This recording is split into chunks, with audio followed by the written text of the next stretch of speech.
Hello, everyone. Welcome to our April session of Ecology Presents. I'm thrilled that you are all joining us. I'm Kristen Hancock. I am with Ecology. You know what? I will call myself the mastermind behind it because that's just the kind of day that I'm having today. I'm going to be joined by some phenomenal folks from the internal comms industry. I know everyone is really excited to hear from these three.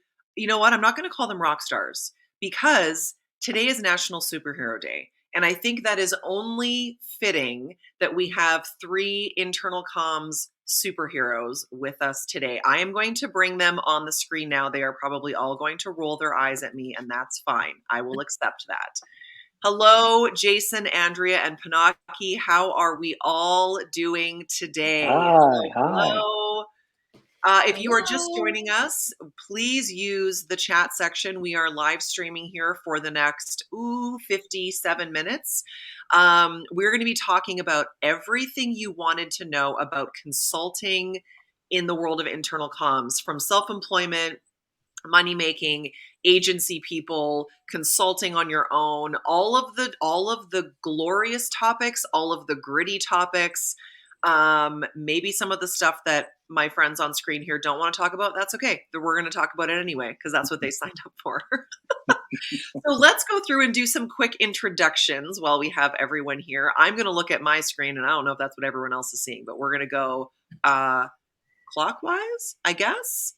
Anyway, regardless, we're starting with Jason. So Jason, why don't you give us Jason's in an illustrious location today.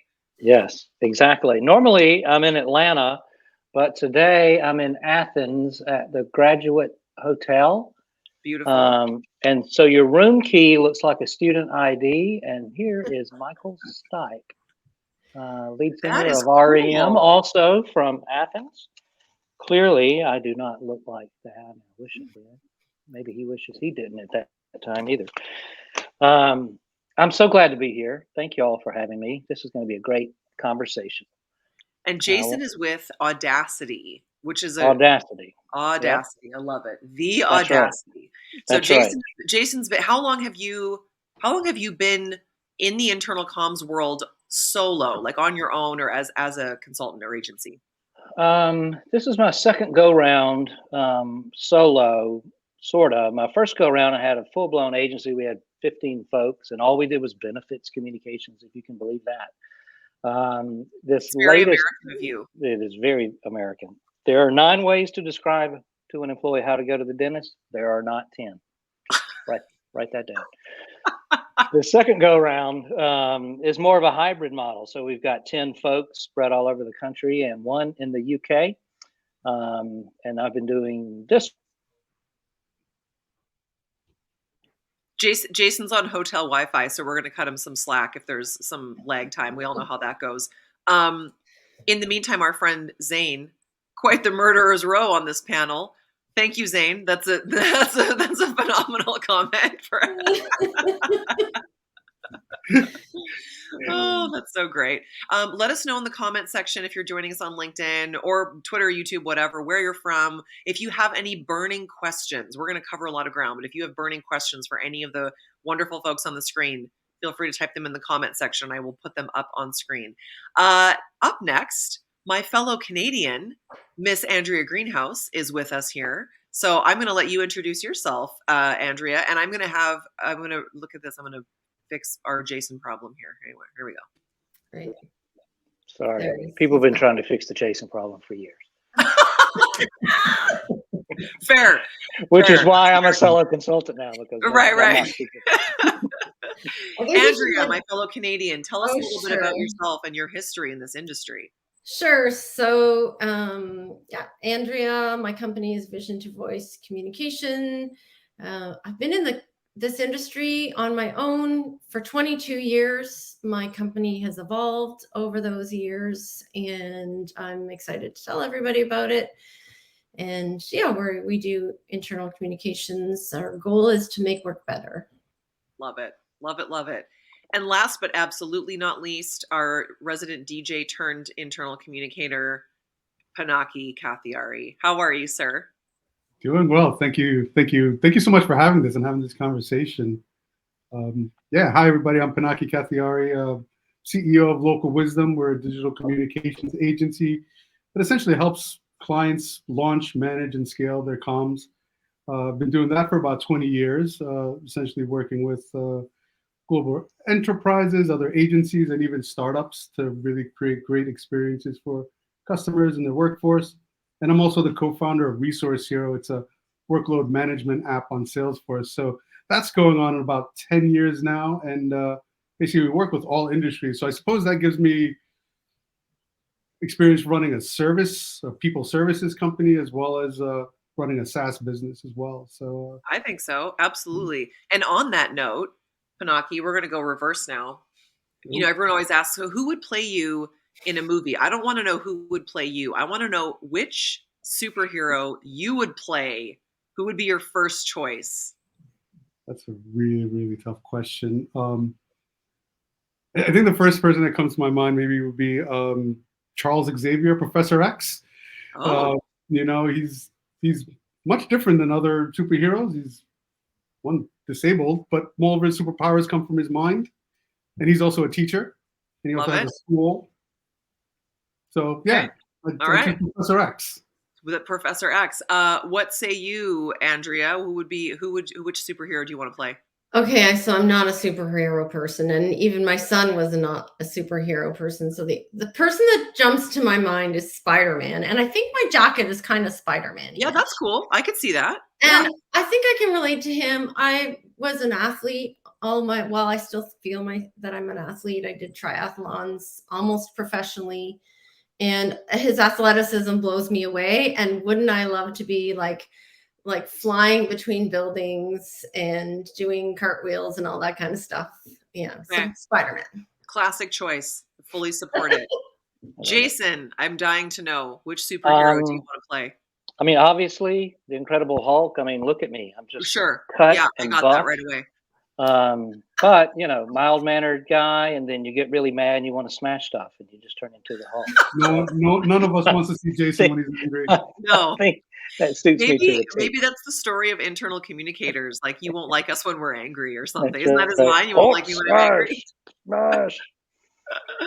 I would love to know in the comments who you would like to play as a superhero if you're an internal communicator joining us. Let us know. It's National Superhero Day. So, without further ado, let's get into maybe some more direct conversation related to being a consultant slash self-employed in the internal comms industry. Now, all three of you now are operating agency type businesses where you've got contractors, employees, things like that. But at one point, you've experienced working on your own, being self-employed, being that solo consultant.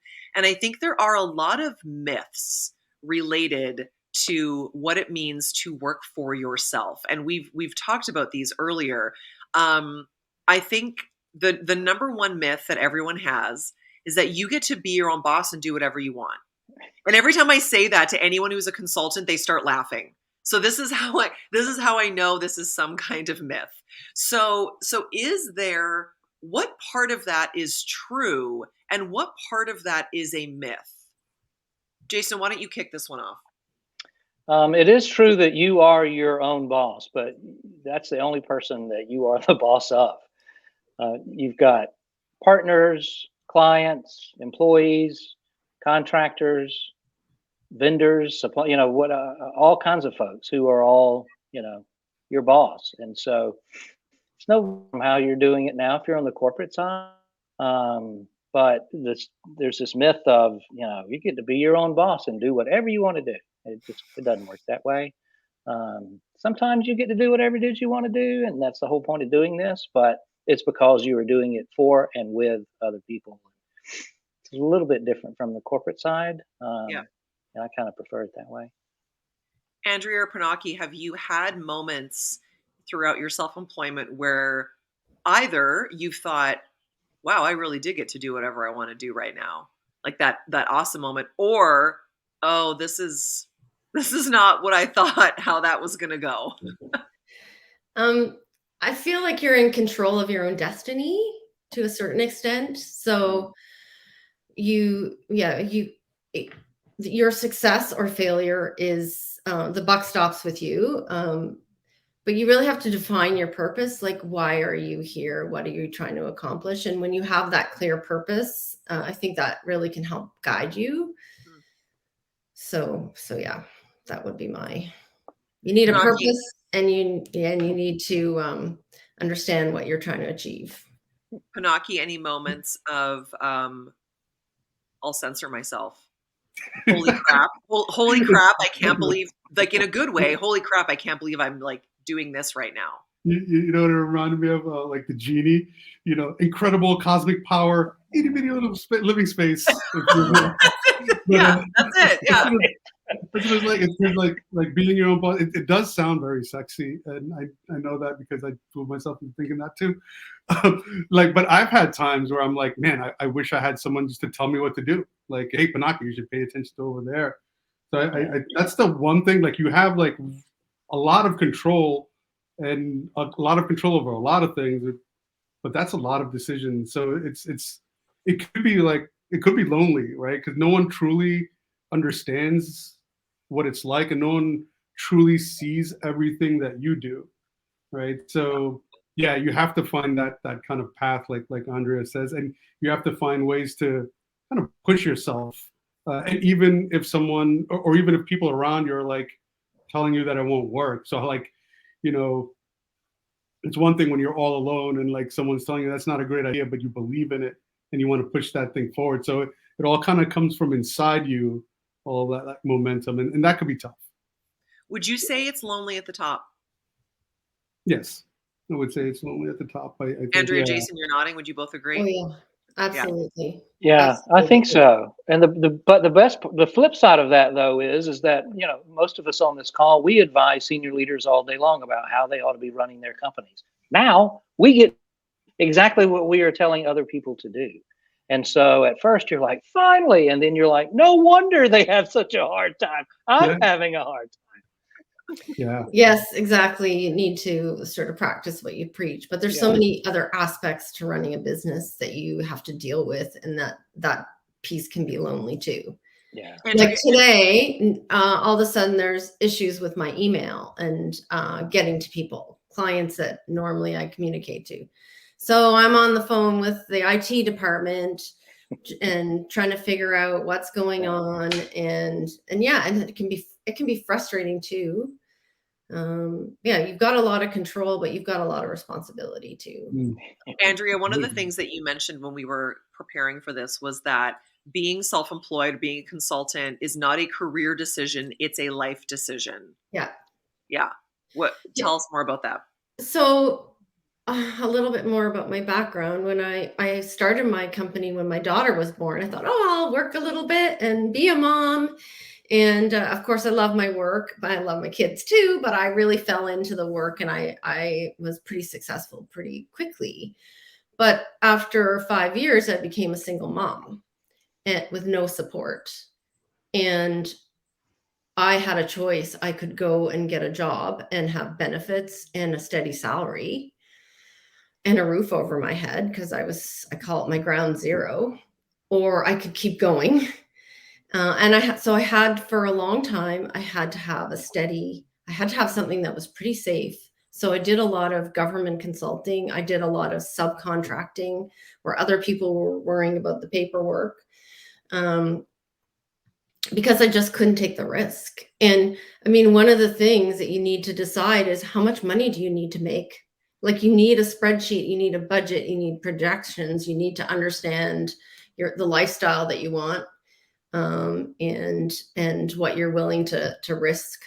So it's really important to understand that, to be clear, not just what you want to do, but how much money do you need and how much of a safety net, and who else is around to, like, if you have a husband or something, or wife or a trust fund or whatever. Yeah, you have to think of those financial decisions are really important. And I think too, it's interesting to point out, Andrea, I am living in the US, but Andrea and I are both Canadian. And even for the year that I spent being self-employed in Canada, despite having universal health care, which is a huge, huge cushion compared to being self-employed in the US, Yeah. there are still all kinds of other factors that play into, with benefits and childcare. I sometimes tell my story a little bit jokingly about quitting my job with no real game plan, and that is the truth. But I also always share the caveat that I was single with no children.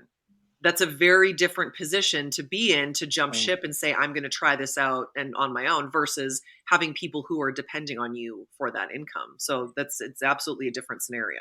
Yeah, and we were talking about hockey games, and my kids were, a competitive hockey player, competitive swimmer, and a lot of my career decisions were around being able to be there for them, take them to those games, take them to the meets, and not be doing work on the weekends or nights, instead being at the rink. And that was a decision. And now that they're grown up, I can do more. Yeah. And so now it's one of the reasons why I've been growing my business, is because I don't have those responsibilities anymore. Yeah. Mm. So when we talk about logistics, I'm curious, Jason, maybe we'll start with you on this. When you are self-employed, and this is, regardless of country, there are logistical elements to being self-employed that are not afforded to you in the same way that a corporate pensioned job might be. Yeah. Was that a big factor for you to be self-employed, or how did you figure that part out? Well, that's the thing is you have to figure it out. There are some resources and some books, and we'll talk about those things a little bit later. But none of us ever took a class about how to do any. Yeah, we've got Jason's You're, Wi-Fi coming in. Oh, here we go. are we there? There You you don't go. know how any of it works, and so you have to figure all that stuff out yourself. And legal structure, how to bill. What if somebody doesn't pay? You got to go get an attorney. You got to go through all the procurement exercises, particularly with larger clients, Mm-hmm. agreements with clients and contractors and suppliers. How do you save money? How do you do projections so that you've got whatever your ins and outs are each month, got all those things covered. It's a whole different skill set. We're all really good at the comms and working in the business, but it's just working on the business part that is the most challenging. Right. Panaki, what was it like for you? Because now that you are responsible for everyone's gonna leave this call so stressed. Now that you're responsible for paying other people, what is that? How did that change your, I guess, stress or passion maybe behind the business? Yeah, yeah. It just like adds like another, like, I don't know, 500 pounds onto your shoulders, it feels like. Yeah. And it's kind of like one thing when you have like, like one person who's like single, but then it starts turning different when you start meeting someone that's on your payroll, and then their spouse, and then their kids, and then you're like, oh man, like, these are all people that will be affected if, like, we don't do kind of like a job right, or whatnot. So it is a it is a lot of like weight on their shoulders.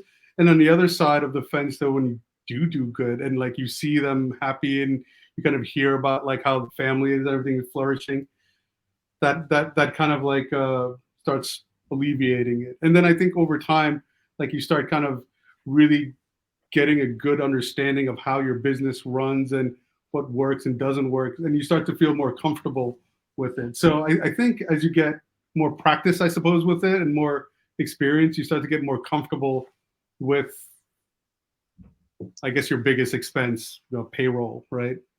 In that way. Yeah, yeah. Like I said, I think Jason's gonna pop back on here. When I went out on my own, like I said before, it's just me, right? So Mhm. if I need to eat craft dinner for, that's fine, that's me. But I'm also not responsible for putting food on anyone else's table, right? There's a Yeah. different level of accountability there. I think one of the big topics that people love talking about with this is money. Mhm. And full disclosure, I'm not going to ask anybody to share what their salaries are or anything like that, but I do want to know, did you make money right away being self-employed?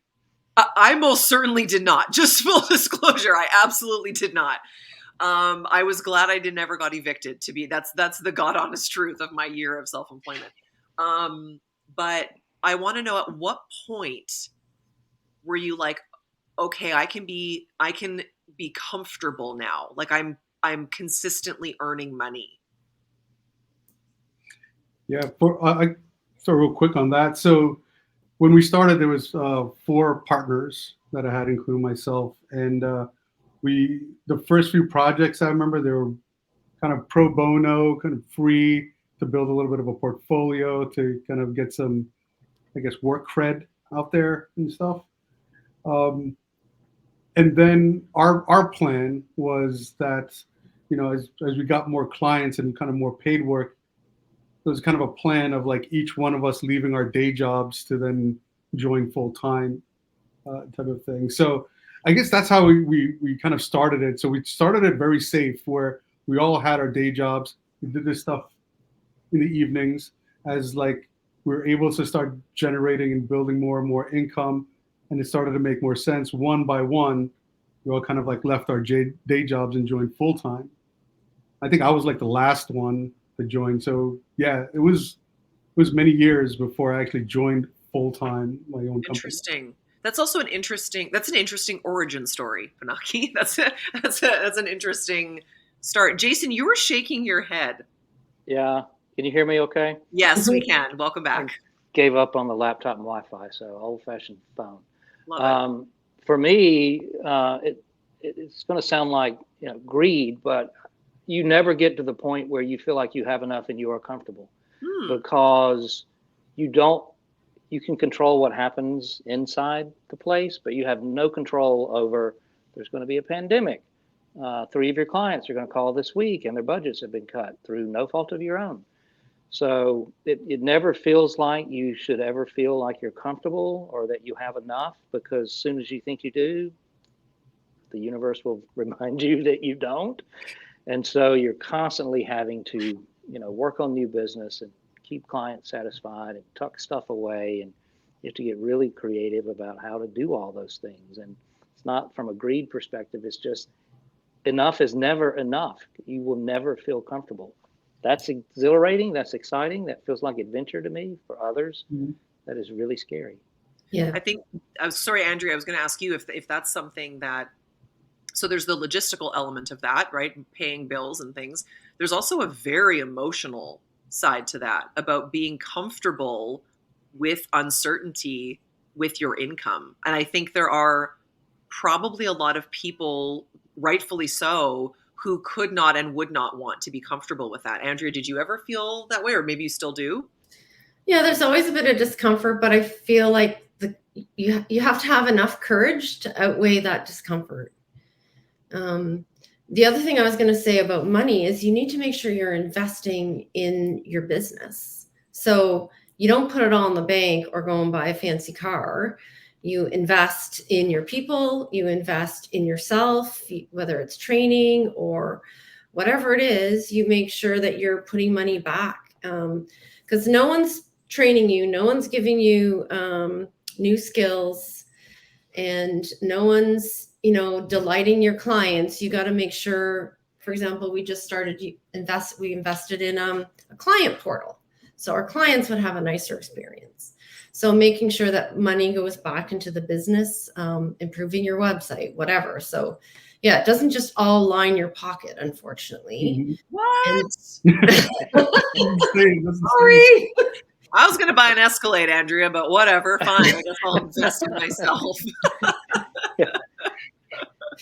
I've got a question here from Zane, who I think all of you know. It's a great question. How much of your decision is based around the idea that you'd rather deal with the drama of working on your own than the drama of working within a corporate entity? So I will quickly say, Zane, my last corporate job and then the jump to being self-employed for a year, my last corporate job had an unbelievable amount of stress, largely because of people-related things, as is always the case. Mm-hmm. Being self-employed, I don't think my stress went down at all, but it changed. It was a different kind of stress. And I will still say, I will take the stress of that uncertainty and not maybe knowing with income and that over the stress of the instability of not knowing what I was walking into at work, being micromanage all of that corporate BS stress. I will take the stress of self-employment over that any day. But I would love to hear, you know what, whoever wants to jump in first. I know you're all nodding your head there. Jason's laughing. I don't know if you have thoughts for Zane. Well, the reality is, even everybody thinks, oh, you're more safe on the corporate side than you are going out on your own. No, I don't care who you are. Your name is on some list somewhere, and they are eventually going to get to you. When you are running Ooh, your own company, that's a you are hot never, take, you are Jason. never going to lay yourself off. You're never going to lay yourself off. You're ruffling the feathers of my featherland at this point. Right. Yeah. And so, so the reality is, you're right. I would much rather have the stress of it all depending on me and my success depending on me than a bunch of other factors around, other folks who probably do and think things differently than I do. Not that there's anything wrong with the corporate life. It's perfectly fine for those who really love it. But I like having the freedom to be able to decide and make my own decisions and know that no matter what I do, I'm never going to lay myself off. Mm-hmm. I'd have to, yeah. I mean, I agree with Jason 100% on that. But I have to say your role is different. So, and I would agree with Zane very much that you rise above the corporate BS and the politics. You are, there is some discomfort when you come into a new, when you arrive on site or you say, okay, I'm here to fix things. And people are like, oh, what? That's not, it's, you're going to tell me I'm doing a bad job or whatever. So there's a little bit of a discomfort there sometimes. Mm-hmm. And I think, I actually like to think about myself not as the superhero, but my client is the hero and I'm the guide. Yeah. 100%. And so if you take that approach, it often kind of gets around all the politics and the drama. I love that word, drama. But yeah, I think you do, it changes things dramatically, but you have to have the confidence to be, and the skills and the knowledge to go in and say, look, I'm here to help. And this is, this is what I think. You also need to be listening an awful lot. Mm-hmm. Pinocchio, I'm curious, we talk about the most fascinating thing that I learned from talking to the three of you and preparing for this was how much of your roles are not related to internal comms. They're related to business, right? They're related to running a business. And so you have to have this very interesting mix of being an internal communication professional and also being a business professional, right? So, Pinocchio, I'm curious, of those business skills, what are the things that you have done yourself versus things that you have outsourced? So, I mean, IT, accounting, any of that, even marketing, because we're internal communicators. We are not marketers. I'm learning that with Ecology. I'm doing a great job in the community, but it's a struggle to be a marketer at the same time. So I'm curious what you've outsourced in the past or even now. Yeah. Yeah, it's a good question. I guess like where we kind of started with partners, some of the things we've outsourced are probably the more really deep kind of things, like legal is outsourced. Some parts of accounting is outsourced. And then those are, I think, the two main things. So fortunately for me, I had like partners. So right now there's two partners, and I oversee kind of like sales, marketing, and creative. And my partner oversees finance, operations, and technology. So we're able to kind of like split it up that way. But in kind of doing so, even though we kind of like handle it separately, we still need to know everything. Like, and we all kind of like learned it kind of while doing it, right? Like, you have to, like, taxes, right? Like, don't get me started on taxes in this country. Right? Yeah. We get folks in the corporate world, like, yeah, we're used to kind of like taxes being taken out of like our paychecks and stuff, right? But now as your own, like, it's not taking out, and you have to pay it in one lump sum at the end of the year or whatnot. And I remember the first time I got that bill, you're like, holy crap! Your heart starts pounding. You're like, holy crap! So one quick advice on taxes, please. to start, put some money aside every time you get a check. That is a Amen. great tip. It is a tip Amen. that Kristen did not follow during her first year of self-employment. So if we want to be honest about this, I'm gonna be honest about that. It was a disaster. So so learn from me. It took years. You made a comment about your time is about 50% of working on your business versus executing your business. Yeah. And the toughest part, I mean, I agree with Panaki and Andrea and anybody else who's kind of outsourcing stuff. As things start to pick up and you start to grow a little bit, the more of those things you can outsource, the better. But the hardest job in doing this is that you have to pull the wagon and load the wagon at the same time. Yeah. Because as soon as you're like, oh, we're so busy, we don't have time to go out and find new clients, then all those projects kind of wrap up. And then the next thing you know, you're like, crap, we don't have anything to do. Right. That's like a porpoise. You can't live like that. You have to constantly be out there loading that wagon. Yeah, absolutely. Yeah. Go ahead, Andrea, because I've got a question for you. We haven't really talked too much about sort of the promotion aspect of your business, but that marketing and sales is critical, and it can be uncomfortable, right? Yeah. Doing this, promoting yourself, talking about yourself, talking about how great your company is. It can be a little bit uncomfortable sometimes, right? And so yeah, but it's necessary. You have to get past that discomfort and say, and be really clear on what you have to offer, be really clear on your value, making sure that you're collecting testimonials and doing good work so that the business, the wagon loads itself. Sometimes when that happens, right? That's definitely something that some people love it and some people grit their teeth and do it, but it's definitely a big aspect of being in business for yourself. Yeah, can I add on to that if you want? Please. Yeah, I think you're kind of like spot on, and I think because like Jason brought it up, it's like it's cash flow, right? It's all about constantly keeping the cash flowing. You have to constantly make more money than you're spending, right? And I think like out of all like the skill sets that we've had to learn, I think sales is the most interesting one, because as you kind of like learn more about sales, it almost feels counterintuitive, and it actually pushes us to uncomfortable places because, right, like you have to smile, you have to get out there, and you have to get people to buy. And notice I didn't say sales because people hate being sold, but they love to buy.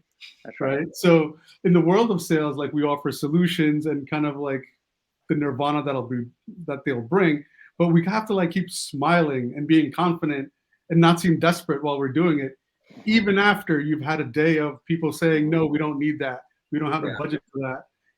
Our agency handles that just fine. And, I can keep listing those things out. So as like business owners, we have to get over the fear of rejection really fast, because I think there's an interesting, I'm gonna make a bit of a bold assumption statement that is not based on anything scientific. So if I'm wrong, that's cool. But I always get the impression that people who are drawn to internal communications, employee engagement, workplace culture, any of those fields are typically not the same people who are necessarily drawn to sales and marketing. Like there's a very different mindset maybe behind those two fields. And yet, if you want to do consulting in internal comms, you also have to do marketing and sales. And so that I can see that being a big challenge for a lot of us in this industry. Yeah. That's key to kind of starting your own, is like now you have to do everything, right? So if you want to just do consulting for the love of consulting, then you could join a consulting company and do it. Yeah. Right? So, like no one's bringing you a platter with deals on it. Like, wouldn't that be nice? Here, we've got these deals for you. Please sign off. They'd like to give you money. Excellent. Yes. And if someone says they're doing that because they do, they're selling you something. Yeah, exactly. Yeah. Another question from Zane, Andrea mentioned coming into a business as a consultant. How do you set your best foot forward coming into a company where their comms team is not thrilled that you're going to be hanging around? I think anyone who works in the corporate world of internal comms has been in this position where you've been telling leadership something for months, maybe longer, and then they bring a consultant in and they say the same thing, and you're like, I've been saying this for months. So, Andrea, I'll let you start off with that one. What is a piece of advice for that relationship? So the first thing I do is I always insist on, even if I'm working on a change project, that we talk to the internal communications team and really understand them and be empathetic to their situation. And but we're really an ally. And we're really, again, we're the guide and they're the hero, and putting them out in front. And to be honest, I wrote this blog a long time ago. I called the unsung hero, I think, because my clients were winning awards because of the work I helped them do. And it's really about showing them that you're not there to threaten them or make them look bad, but you're there to make them look good.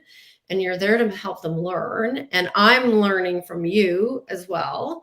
And I think if you take, if you come in and say, wow, you're doing it all wrong, it's just really how you approach it, and being, open and listening, that, and if people, there are the odd groups, or there is the odd person that will still have their backup, and, for whatever reason, but usually that's the best way to do it. Jason, I feel like you have a horror story waiting or something. Well, on Andrea's last point, there are some folks out there like that, and that is one of the most delicious things about this job is you get to fire them. You don't have to work with everybody just because they have budget, just because they have a big brand, just because you get to do something cool. If you don't like working with them, you don't have to work with them. And you can just tell them that. You don't have to be ugly about it, but you get to decide, I think that's this whole thing about freedom and being your own boss, because when your team sees you do that, you want to talk about engagement? My gosh, they'll run through a wall when you're like, you know what? That's not the kind of culture we have here, and that's not what we're going to put up with. And we decide. And so they're gone. And they're like, it's not just a bunch of fluffy words. It's true. Fire your clients if you need to. Yeah. Yeah. I think if I answer that question for Zane, I think and I guess I'll answer it in the way of like how I think consultants should be approaching companies in that scenario, right? Where if you're coming, I think it really kind of turns into really establishing relationships really fast, or good relationships, right? And when you think about it, like what a good relationship has, it has trust and it has credibility. You might have already have credibility from like the stuff that you're doing. That's why they're bringing you in. But trust that you're not just there to like make a buck from them, or to try to like overshadow them, or take on their work, or take away their work. So you kind of establish just by kind of working with them and together with them. And I think that goes into like, I guess, your philosophy as how you're kind of approaching the marketplace. Like, we're not here to take people's jobs. We're here to partner with them. And I don't want to I don't want to like have no work for one of my employees and have to like lay them off. I don't want to do something that's going to like lay off someone at a client side either, because it goes all across. And I think that's the way I approach it. That's the way I think we should approach it, in a non-threatening way. And even though we might come across with a criticism, right? Like Zane, I don't like your idea, or I don't think that's going to work. As long as I've set that trust and that credibility, Zane isn't going to think that I'm coming at him or trying to take his job. He's thinking about it. Wow, that's really good advice. So let me think about that, rather than, is this person coming at me? Right? Yeah. Does that make sense? Absolutely. That's great advice. I'm curious. I'm going to call it a lightning round question. I should have a little timer. That would be kind of fun on the screen.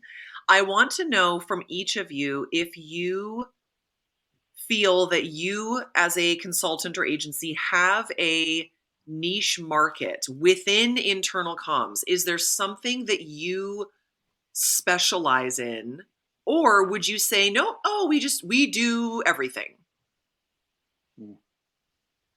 Niching. Is it niche, niche, whatever? I have no idea. Potato, potato, Canadian American. Yeah, You know. but it's niching is it's always been a tough concept or topic for me because I'm like all over the place. I like doing so many things, Okay. but it's still it's difficult to be sustainable and like going all over the place. But I would say that our niche would be having three really distinct services that could help launch things, manage things, and scale things as it pertains to communications. Okay. Um, I don't know if that Okay. means anything or not. Okay. Nope, that's fair. That's fair. Okay. Who wants to go next?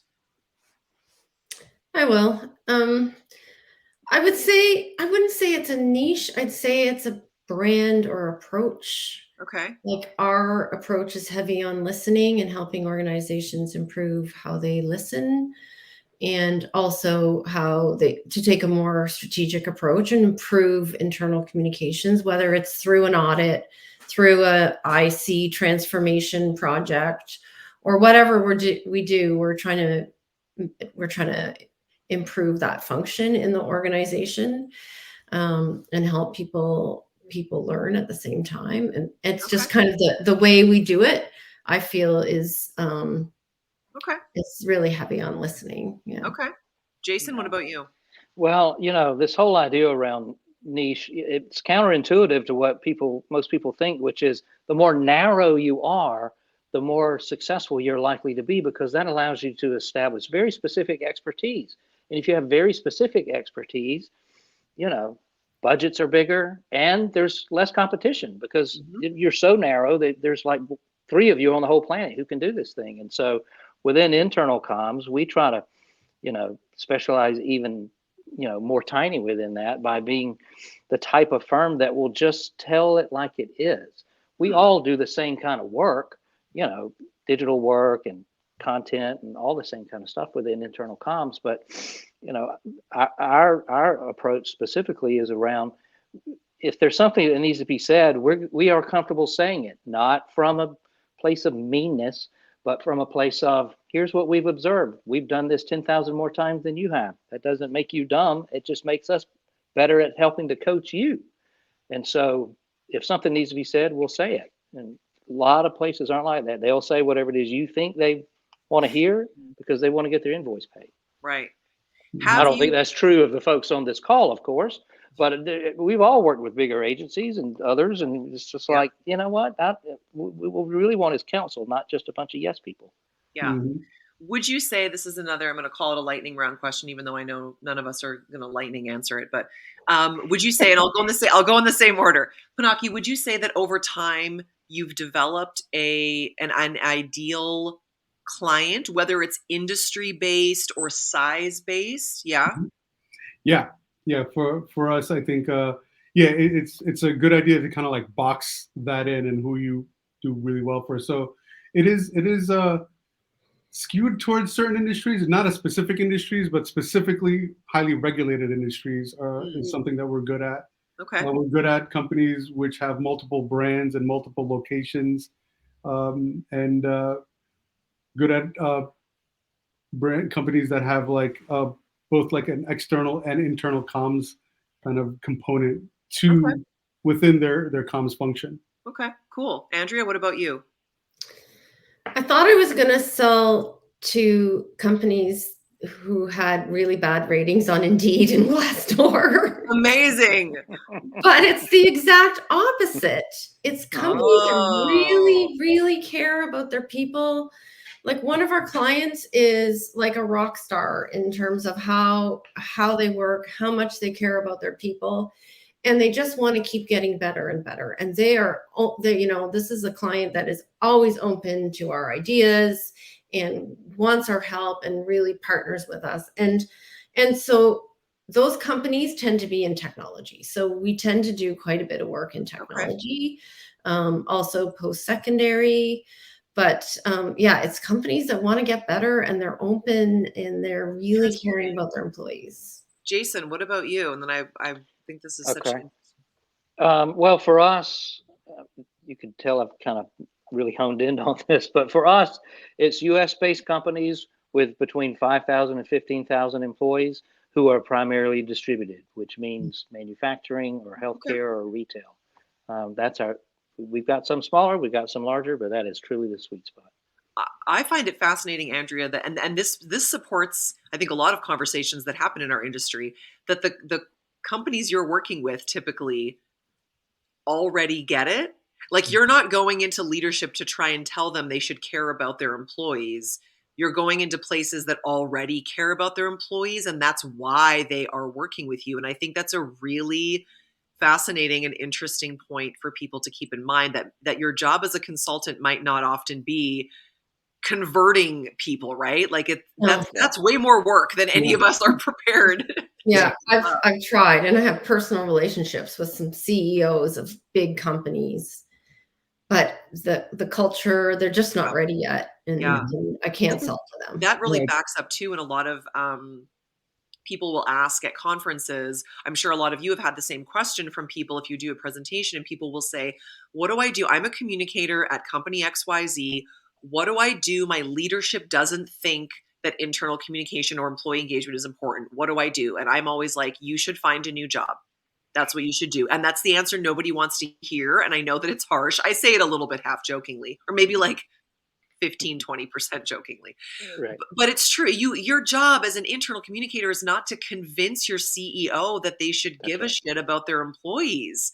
That's right. That's not your job. If they don't care, it's just going to be an uphill battle the whole way. Yeah.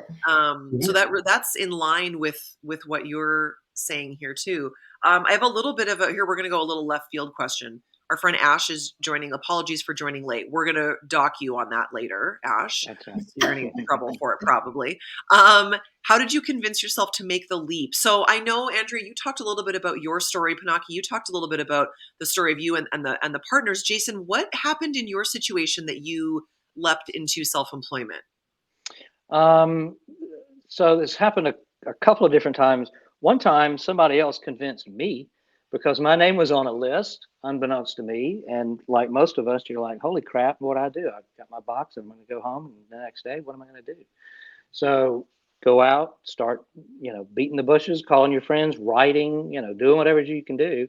The next time I was like, you know what? I'm not ever going to be surprised by that again. I'm always going to have a website. I'm always going to have a structure. I'm always going to be ready because my name is always on a list. This time I beat them to the punch and was like, you know what? I can be better at this if I'm outside of your four walls. If you want to hire me to consult, great. If you don't, that's fine too. But I can be much more effective if I am not one of you. So I just finally got to the Interesting. point where I can be more effective. I can do more things. I can be the pirate that they need me to be when I'm not on their ship. Yeah. Perfect. I have said to many people that the only reason I've never gotten fired is because I've beaten them to the punch. And Right. I can say that now as a mature adult. I don't know if I wanted to admit it when I was younger, but it's the God Yeah. honest truth now. Well, you can tell. It's superhero dance or Spidey sense right there. You can Exactly. feel it. You're like, I got to get the hell out of here. Yeah. Exactly. And I think it was Andrea when we were chatting before the call, just getting ready for this, that you should always be looking. I think you should always have your eyes open. And I think, and I mean that eyes open in terms of looking for potential other jobs and roles at companies, and also your eyes open at your own organization, that there could be a time that, as Jason said, your name is on a list somewhere and you are blindsided. And so if and when that happens, you may not have a backup plan, but you've got some things and some moving parts in the background that you can then jump to.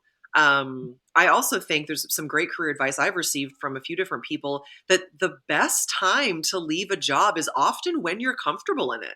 Mhm. That's a great time to leave a job because you're not running away from something. You're running Yeah. towards something that you are looking forward to doing. And I think there's True. a different mentality that comes with that. Absolutely. Yeah. You're not panicked. Right. Yeah. On that, we've talked a lot about the mindset that goes into being self-employed. And I know each of you had a theme, I will call it, about a mindset. And so I'm going to start with Andrea, because the theme that we talked about before was having a dream and having courage. And so, Andrea, maybe you can tell people how those things play into being self-employed and being a consultant. Sure. I think I talked a little bit about having a purpose and being really clear on what you're trying to achieve. And to answer Ash's question while answering this other question, that's really what drove me to do this. I had this vision of internal communication in organizations that was much better, that wasn't stuck in the 80s, which some companies still are. And then it was just really having that courage. And I think some of the courage came from the fact that I had a ton of energy. I had all these ideas. Like when you're an entrepreneur and when you're in business, you always have to have ideas, new ideas, tackling problems, and just having that creativity and really wanting to make that big difference is really what drove me, and is really my mindset going forward. And that curiosity and courage is also something, again, tying it into what we were talking about before. You need to evolve. The world is changing at a rapid pace. Like, just look at what's happened in the last 2 years. So what you start, if you decide after you watch this, I'm going to go out on my own, and you're like, however old I was, 35 when I started this, in 5 years, you're going to have to change again. And then in 5 years or even 2 years, you're going to have to evolve. So making sure that you're always evolving with the needs of the market is critical. That's great advice, Andrea. Brene Brown says, right, you can choose courage or you can choose comfort, but you can't choose both. Yes. That's the summary of that. So on that note, courage or comfort, Jason, the theme that you brought up was about risk. And specifically, I would like for you to share with the people, what is an oh shit list? So Andrea started us off earlier when she said you need to know, what is the minimum that you have to have each month to live. And so everybody kind of, all right, this is my minimum. This is what I have to live. Nope, that is your floor. You got to know your basement. You got to know your basement, because I guarantee you, if you put that list together, it includes Netflix and going out to sushi with your friends. Nope, that's your floor. Your basement is, what do I need to do to establish the budget to just live? And whatever that number is, $1 more than that means you're successful. And so you have to understand what that is, whether you're going out tomorrow or 5 years from now, is understand what that bare minimum basement number is when that oh shit moment comes, because it is not what you think your minimum is. If you are truly courageous and you are truly committed to doing this, that number is much lower. Shouldn't scare you. That should help you understand what $1 more means. And that's your only goal each month. $1 more than that.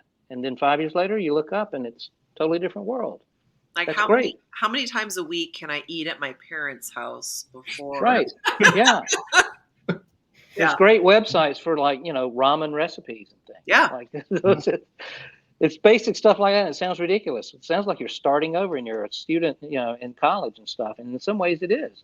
You just have to reframe it. If it's all that's important to you and what you really want to do is this, then here are the risks and here are the rewards and here's the courage you're going to have to do it. You already know how to do it. You just have to have the courage to do it. It is a magical character building time. I think we can all, that's, anytime someone says it's character building, I'm like, oh, that means it was really hard. Awesome. That's great. Yeah.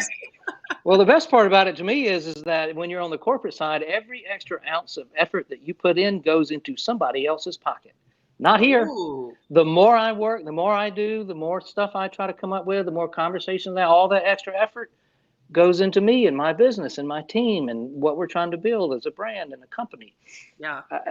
I'm just much more comfortable investing in that and those types of things than I am continuing to do that for others who don't really care if I'm there or not. Right. I will say I always told myself that I was not a money motivated person. And part of that is because I realized once I became self-employed that I'd always had jobs where there was no opportunity to change anything anyway. So what was motivating me? My salary was set and they had very clear guidelines of what your 1.7% raise was each year. So I was like, oh, that's what I'm making. Doesn't matter how much effort I put in. Then I realized when I was on my own, like, wait, if I work harder, I might actually make more money. So maybe I am money motivated. Pinaki, you talked about honesty, about Mhm. knowing your expertise and sort of staying in your lane. Has that been a theme for you throughout? Yeah, mainly kind of the honesty piece, because I think I totally agree with like Andrea, Jason, like dream, courage, take risks, get out of the comfort zone. All of those things kind of make you feel like sometimes you're backed into a corner. And like at times like that, fight, flight, ego, things like that come into play. And in a consultancy, being your own boss, you have to make a lot of decisions and say a lot of things, and things you're put on the spot often. So I think having like a value system centered around truth and honesty has made my life like just so much easier, right? Like if somebody asks me a question that I don't know, I'm comfortable saying I don't know, but I'll find out, right? If a client asks me to do something that's beyond scope, or maybe I don't have enough time or bandwidth to do it, I'm comfortable saying no, we don't have the time to do that. So like just being honest, I think has averted so many, I guess, oh shit moments, Yeah. right? So I could curse because I'm in Jersey now. So Yeah. it's averted so many of those moments, and it's made life easier. So it's like all of that stuff is going to put you in a position where it's going to be easy to perhaps bend the truth, exaggerate a little bit Yeah. more, say something that you're not comfortable with, and that's where you need to like check yourself and kind of bring back that honesty piece. That's right. That's Yeah. that's powerful advice. Yeah. We have less than 2 minutes left. There are questions we did not get to. One of the things that all three of these incredible superheroes told me before we joined the call was that all three of them are more than happy to connect with people and answer questions and chat with you about potentially making that leap, going out on your own. Find each of them on LinkedIn. They're happy to connect with you and happy to set up those times to chat. They are all lovely people. And I'm not just saying that because they're on the screen with me right now. So this is psychology. We can say whatever we want. So if I didn't think they were lovely, I wouldn't say it. Thank you to all three of you. This has been actually, you know what? I'm not even going to say this. I'm going to put a comment up that summarizes. Arlene is one of our ecology members Yeah. too. Hi, Arlene. Thank you, Brilliant Arlene. conversation. Appreciate all the Thank you. nuggets of wisdom. I think wisdom is probably the best word to summarize what's happened on this call. If you are an ecology member, and you should be, you get to view the recording of this on the platform. If you are not an ecology member and this is live, and then that is the end of it. So the moral of that story is join us in ecology. We've got an incredible community of internal communicators. Check us out, joinecology.com. We would love to have your voice in the community. I would love to have people be a part of this. So thank you all. Thank you so much. Zane is all really lovely people. Zane started with some dark humor about the murder row, and now he's saying they're all really lovely people. So I'm taking that to mean that your positivity has influenced him over the last hour, and that's All right. that's magic in and of itself. So Zane, the Z man. Yeah. Well, thanks so much for having me. Thank you all for being here. We are going to do this again next month, so stay tuned for our next Ecology Presents live stream event. And in the meantime, have a fantastic last couple of days of April. Thank you, all three of you, for being here, and have an awesome rest of your Thursday. Take care, everyone. Bye. Thanks, everybody. Bye. Bye.